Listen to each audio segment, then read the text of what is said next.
ചിലർ പറയും, ഓ കേരളം അങ്ങനെയാണ്, കേരളം ഇങ്ങനെയാണ്, കേരളത്തിലൊന്നും നടക്കില്ല, കേരളം ബിസിനസ്സിന് വളരെ മോശമാണ്. ശരി, സമ്മതിച്ചു. പക്ഷേ കേരളത്തിനകത്ത് വിജയിച്ചിട്ടുള്ളവർ എത്രയോ പേരുണ്ട്. എന്തുകൊണ്ട് നിങ്ങൾക്ക് അതിലൊരാളായിക്കൂടാ?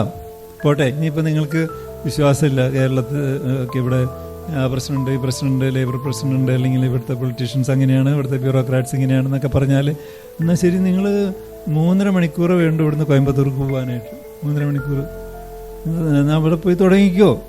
എന്തിനാണ് ഈ കുറ്റങ്ങൾ പറഞ്ഞിരിക്കുന്നത്? ബിസിനസ്സുകാരെ സംബന്ധിച്ചിടത്തോളം പരാതി പറയാനായിട്ട് അർഹരല്ല. ഞാൻ പഠിച്ചതാ. അതായത് നമ്മൾ കരയാൻ തുടങ്ങിയാൽ കരഞ്ഞിരിക്കാനേ പറ്റുള്ളൂ.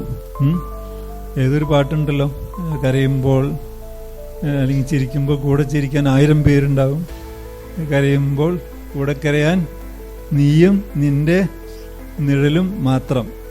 അത്രയേ ഉള്ളൂ. അല്ലാതെ ഒരാൾക്കും വലിയ സഹതാപമൊന്നും ഉണ്ടാവില്ല.